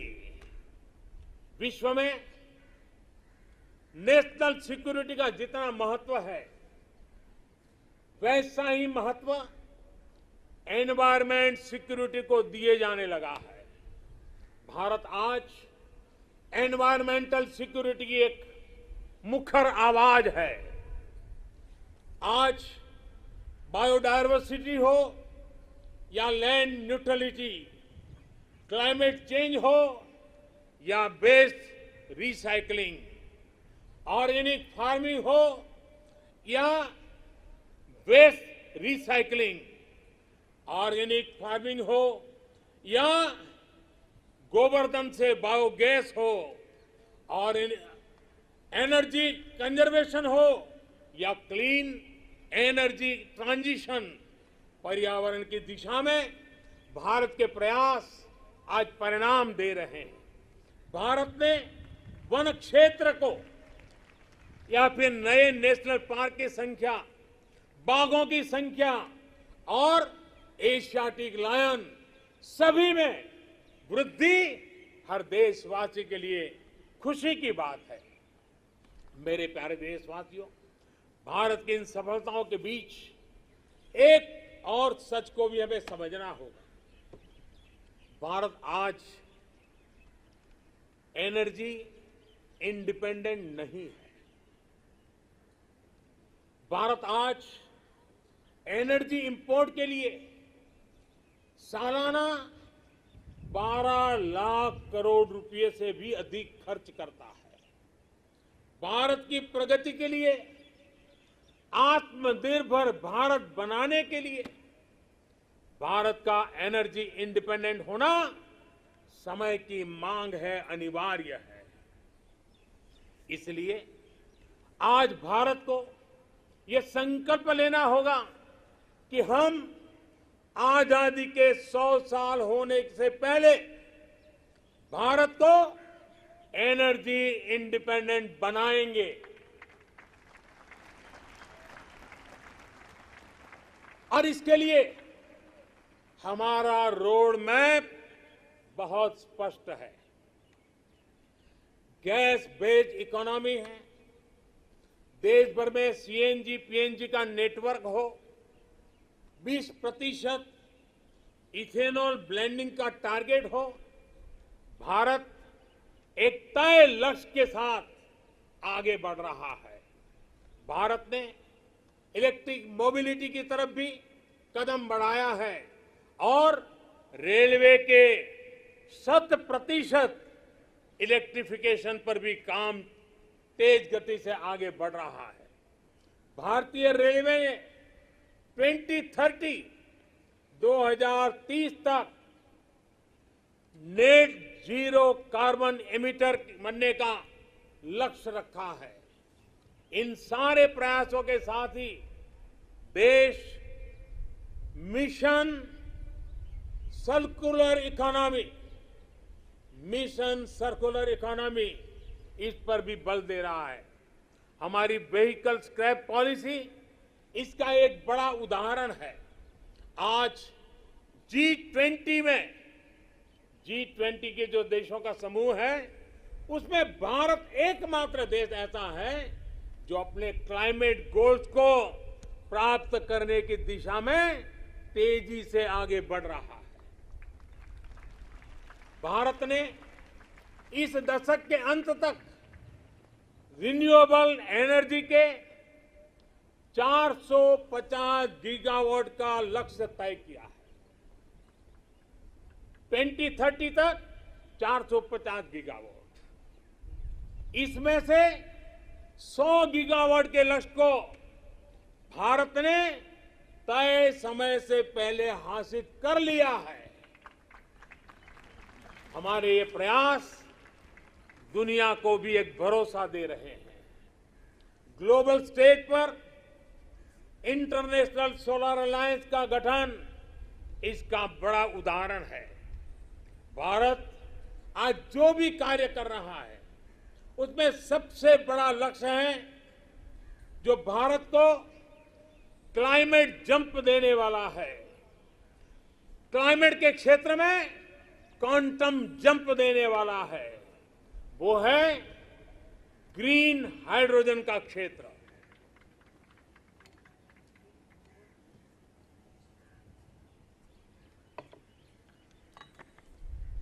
ग्रीन हाइड्रोजन के क्षेत्र के लक्ष्य की प्राप्ति के लिए मैं आज इस तिरंगे की साक्षी में नेशनल हाइड्रोजन मिशन की घोषणा कर रहा हूं। अमृतकाल में हमें भारत को ग्रीन हाइड्रोजन के प्रोडक्शन और एक्सपोर्ट का ग्लोबल हब बनाना है। ये ऊर्जा के क्षेत्र में भारत की एक नई प्रगति, उसको आत्मनिर्भर बढ़ाएगा और पूरे विश्व में क्लीन एनर्जी ट्रांजिशन की नई प्रेरणा भी बनेगा। ग्रीन ग्रोथ से ग्रीन जॉब के नए नए अवसर हमारे युवाओं के लिए, हमारे स्टार्टअप के लिए आज दस्तक दे रहे हैं। मेरे प्यारे देशवासियों, 21वीं सदी का आज का भारत बड़े लक्ष्य गढ़ने और उन्हें प्राप्त करने का सामर्थ्य रखता है।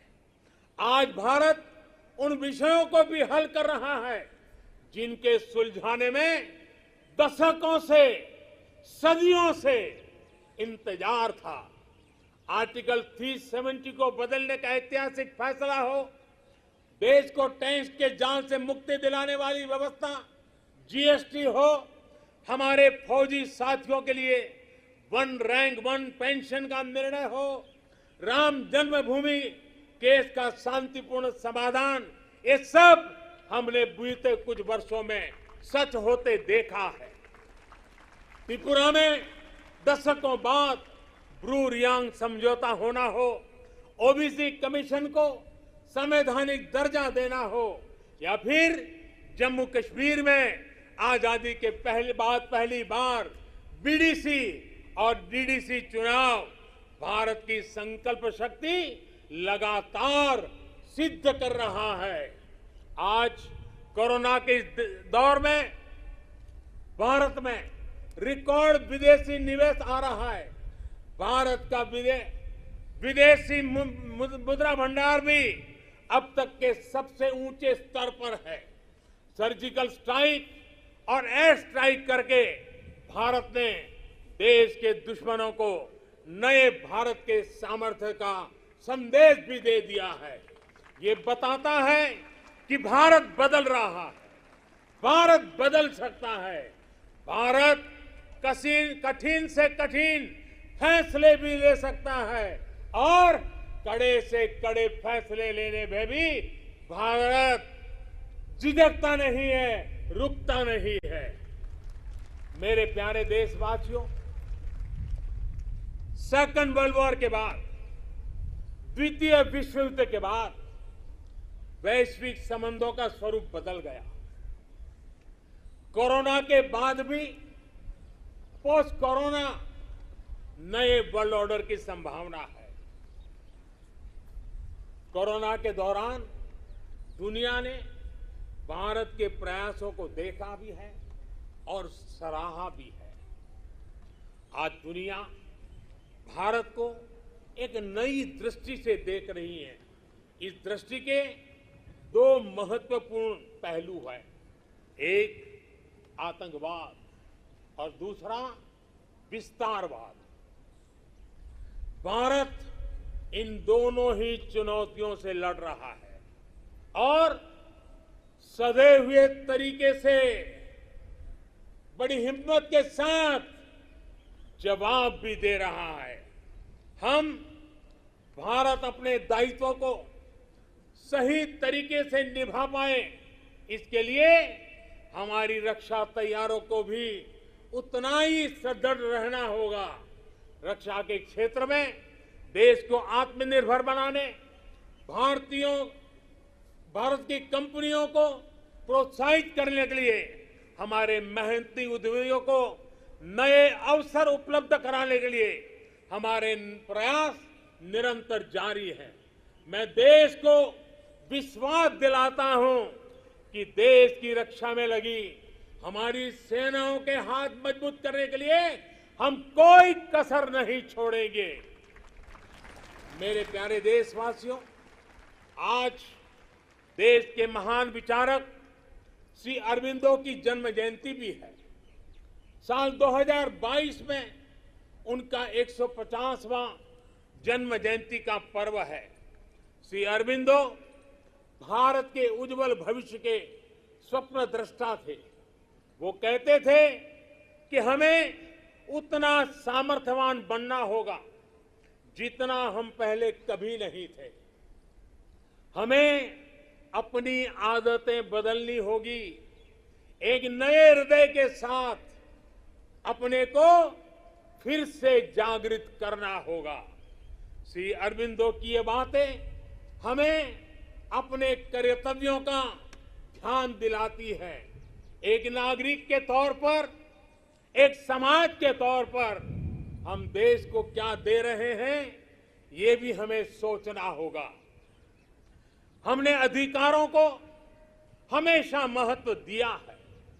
उस कालखंड में उसकी जरूरत भी रही है, लेकिन अब हमें कर्तव्यों को सर्वोपरि बनाना है, सर्वोपरि रखना है।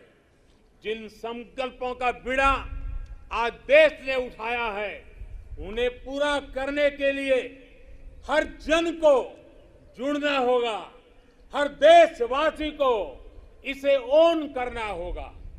देश के जल संरक्षण का अभियान शुरू किया है, तो हमारा कर्तव्य है पानी बचाने को अपनी आदत से जोड़ना।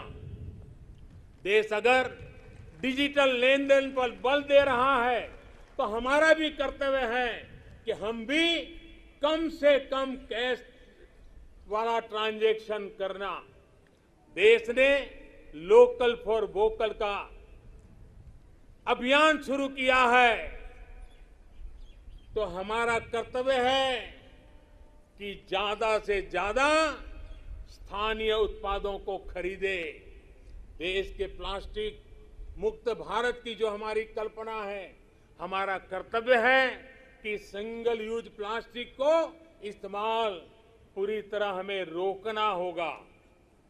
ये हमारे ही कर्तव्य है कि हम अपनी नदियों में गंदगी न डालें, अपने समंदर के किनारों को स्वच्छ रखें। हमें स्वच्छ भारत मिशन को भी एक और नए मुकाम तक पहुंचाना है। आज जब देश आजादी के 75 वर्ष के उपलक्ष्य में आजादी का अमृत महोत्सव मना रहा है, तो हमें इस आयोजन से जुड़ना भी, उसके में बढ़ चढ़ करके हिस्सा लेना, संकल्पों को बार बार जगाते रहना, ये हम सबका कर्तव्य है। अपने स्वाधीनता संग्राम को ध्यान में रखते हुए आप जो भी करेंगे, जो भी अमृत की बूंद की तरह अवश्य पवित्र होगा और कोटि कोटि भारतीयों के प्रयास से बना ये अमृत कुंभ आने वाले वर्षों के लिए प्रेरणा बनकर उत्साह जगाएगा।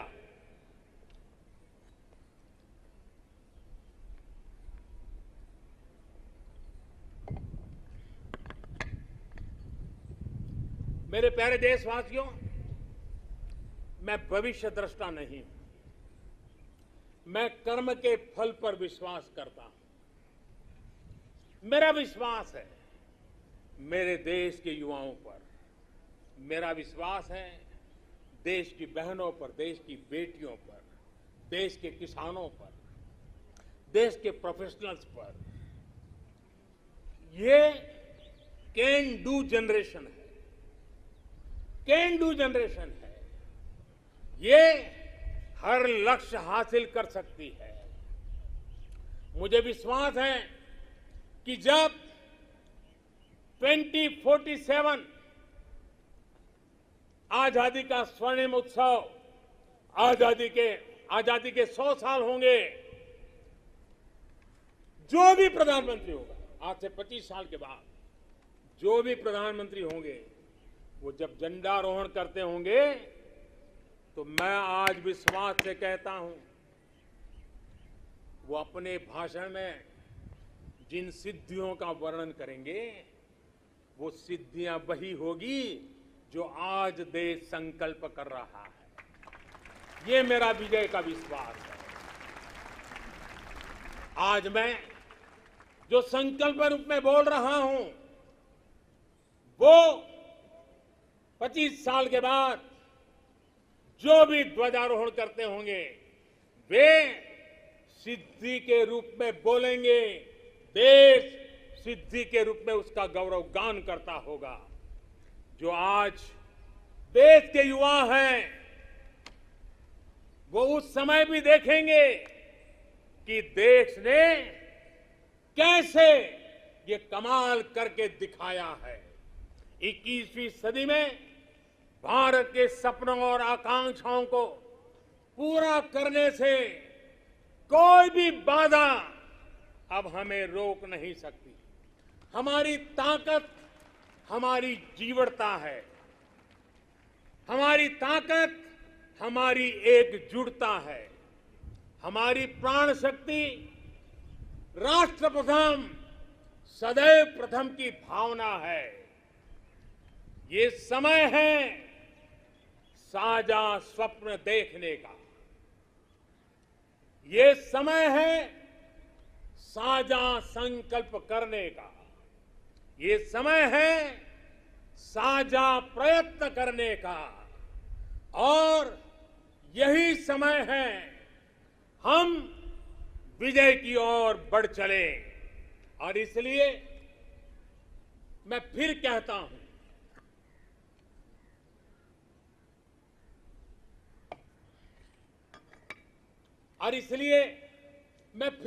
हूं, यही समय है, यही समय है, सही समय है, भारत का अनमोल समय है। यही समय है, सही समय है, भारत का अनमोल समय है। असंख्य भुजाओं की शक्ति है, असंख्य भुजाओं की शक्ति है। हर तरफ देश की भक्ति है, असंख्य भुजाओं की शक्ति है, हर तरफ देश की भक्ति है।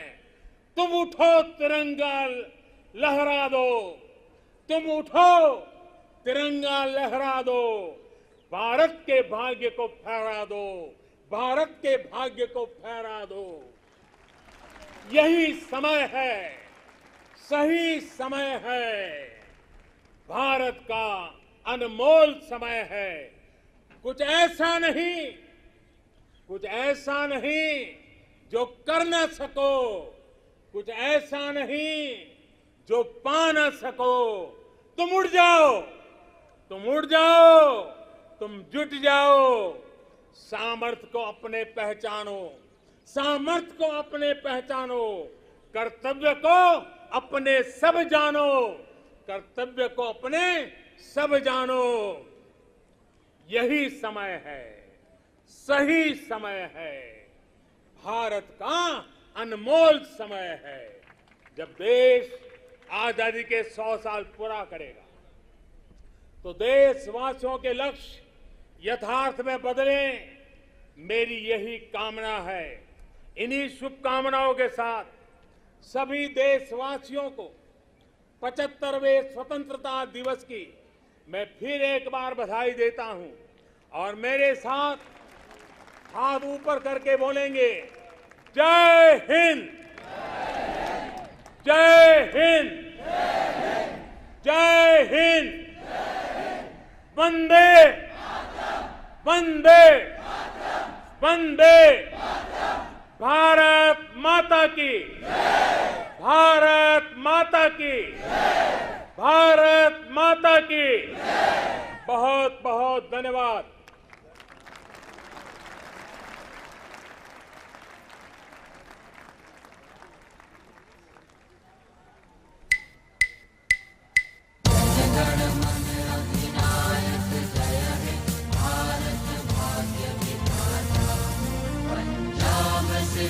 गुजरात मराठा द्राविड़ उत्कल बंग, विंध्य हिमाचल यमुना गंगा।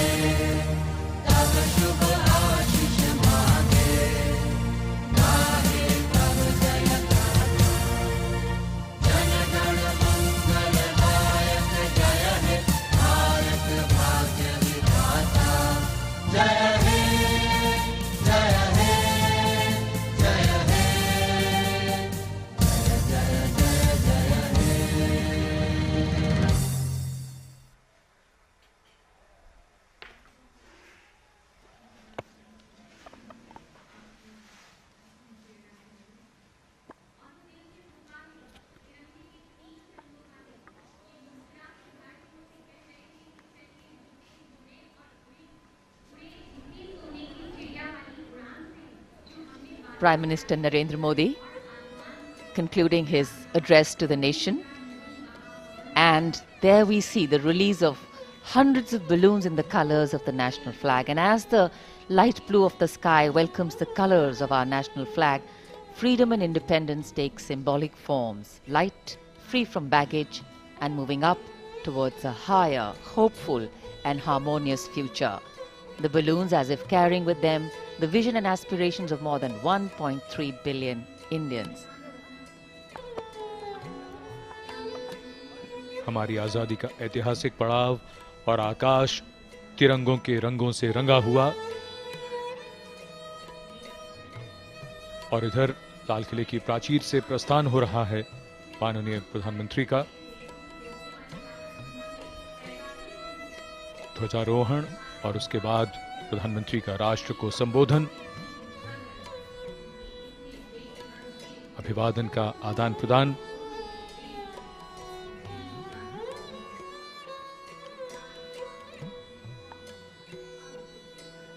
इस तरह के आयोजन और उनमें कोरोना प्रोटोकॉल्स का पूरी तरह के साथ पालन किया गया। आमंत्रित अतिथियों की संख्या, उनके बैठने की व्यवस्था, सब कुछ बड़ी बारीकी से ध्यान रखा जाता है। और अब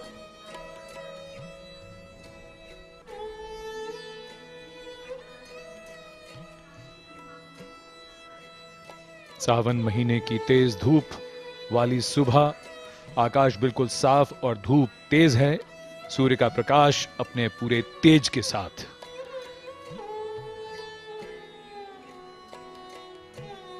इस समारोह के आयोजन की जिम्मेदारी मुख्य रूप से रक्षा मंत्रालय की है। आज यहां ओलंपिक खिलाड़ियों के साथ साथ कोरोना वॉरियर्स भी मौजूद हैं। कोरोना वॉरियर्स जिन्होंने कोरोना के विरुद्ध युद्ध में अपनी बहुत बड़ी भूमिका अदा की है। No other land in the world harbors so many creeds since time immemorial. Today we have evolved into a multifaceted nation whose character has different tones, but the ultimate composition is forever one. Celebrations like today bring for us possibilities to step out of our humdrum routines and touch this wondrous fusion of the mind, heart and spirit that embodies each and every Indian. Prime Minister Narendra Modi on his way out after delivering the address to the nation. माननीय प्रधानमंत्री श्री नरेंद्र मोदी ने लाल किले की प्राचीर से अपने संबोधन में देश के समक्ष जो प्राथमिकताएं हैं उनका रेखांकन किया, जो चुनौतियां हैं उनसे भारत ने किस तरीके से पार पाया है और कैसे आगे आने वाले समय में हमें चुनौतियों का डट कर सामना करना है, इसका उल्लेख किया। साथ ही ओलंपिक खेलों में, अंतर्राष्ट्रीय प्रतियोगिताओं में जिन खिलाड़ियों ने भाग लिया, भारत का नाम रोशन किया, पदक जीता या नहीं जीता, लेकिन खेलों में भाग लिया, पूरे संकल्प के साथ प्रदर्शन किया, उनकी मुक्त कंठ से सराहना की है। और आज उन सभी खिलाड़ियों के लिए एक बहुत ही गौरव का अवसर है, अविस्मरणीय मौका है जब उन्हें आमंत्रित किया गया देश के इस राष्ट्रीय पर्व का साक्षी बनने के लिए। और माननीय प्रधानमंत्री महोदय सदैव से ही इस बात का ध्यान रखते रहे हैं कि चाहे कोरोना वॉरियर्स हों या जो भी आमंत्रित अतिथि हैं उनसे मुलाकात की जाए और उसी प्रक्रिया में वो अभिवादन स्वीकार करते हुए वाहन से उतरकर समीप जाते हुए आमंत्रित खिलाड़ियों और एनसीसी कैडेट्स के पास।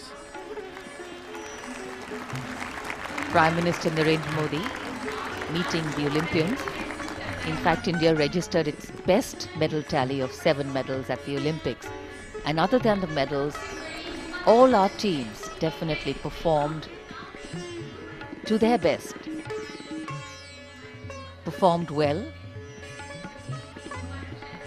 and served today as a source of inspiration for these young people. These are 550 NCC cadets sitting with absolute discipline, maintaining corona discipline, smiles and happiness writ large on their faces. Prime Minister Narendra Modi walking in through the aisles. these are memorable moments which are going to be etched in the memory of these young people, right? बिल्कुल प्रधानमंत्री बिल्कुल नज़दीक जाते हुए उनके, लेकिन पूरी तरह से कोरोना प्रोटोकॉल्स का पालन, बहुत उत्साह यहाँ एनसीसी कैडेट्स में लाल किले की प्राचीर के सामने।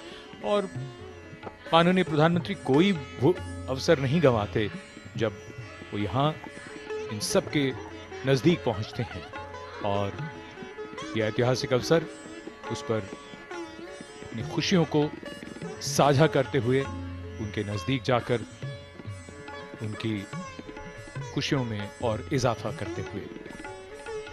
And I think not missing an opportunity to connect with the youth is wonderful, because these are the engines of our democracy in their own way, in their special way. Some recognized, some not really recognized, but all powering India towards the future. They need to be nourished with hope.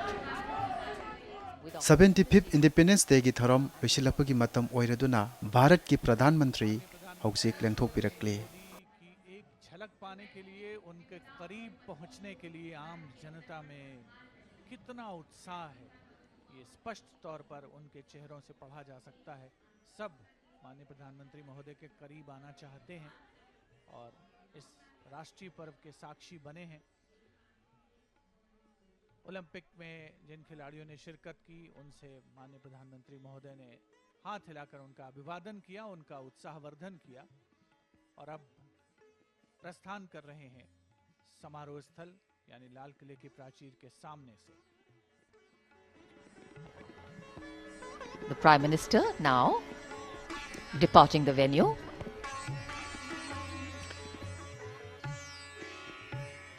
Olympic खिलाड़ी, वो चेहरे, वो नाम जो अब सब जानते हैं, देश का गौरव हैं। और अब माननीय प्रधानमंत्री प्रस्थान कर रहे हैं लाल किले से। हर्ष का नव उत्कर्ष, आजादी के 74 वर्ष, आजादी के अमृत महोत्सव को एक यादगार अवसर बनाते हुए देश के कोने कोने से भारतवासियों ने राष्ट्रगान में अपनी आवाज मिलाई है।